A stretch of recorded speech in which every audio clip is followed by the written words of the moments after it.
போகும்போது பார்த்த மகனை இதுவரை நான் பார்க்க முடியல. என் மகனுக்கு ஒரு மாதிரி இழத்துக்கிட்டு இருக்கான்னு எனக்கு ஒரு செய்தி தான் வருது ஒழிய அவங்கள கண்ணுல காட்டி உங்க மகனை பாருங்கன்னு கூட எந்த இதுவும் காட்டலை.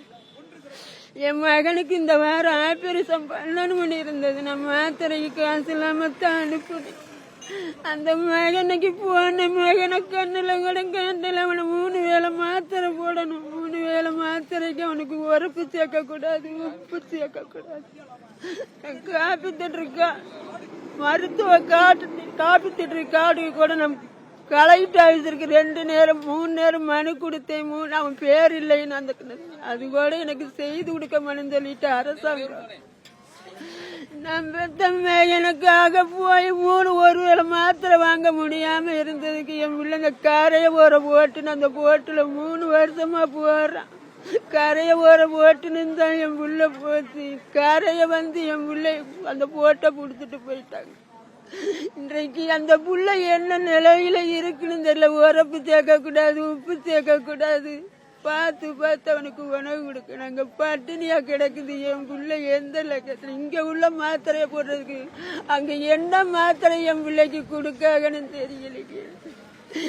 என் பிள்ளைய கண்ணுல காட்ட மாட்டேங்காங்களே, என் பிள்ளைய கண்ணுல காட்ட மாட்டேங்காங்களே.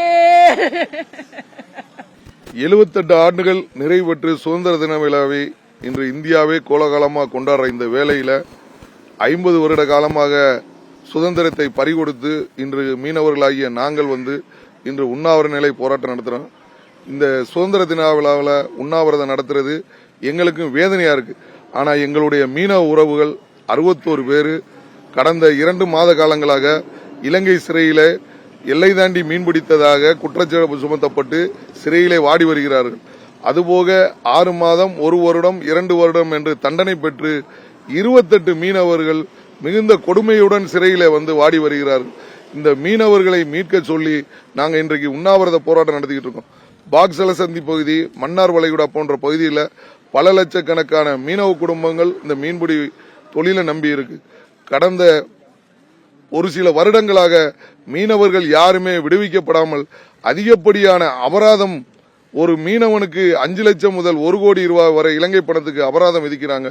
இது எந்த நாட்டிலையுமே இல்லாத அளவுக்கு ஒரு கொடுமையான செயலா இருக்கு. உடனே மத்திய மாநில அரசு துரித நடவடிக்கை எடுத்து இந்த மீனவர்களை படகுடன் விடுவிச்சு கொடுக்கணும். இந்த 50 வருட கால பிரச்சனைக்கு ஒரு நிரந்தர தீர்வு காணுங்கிறது எங்களுடைய கோரிக்கையா இருக்கு.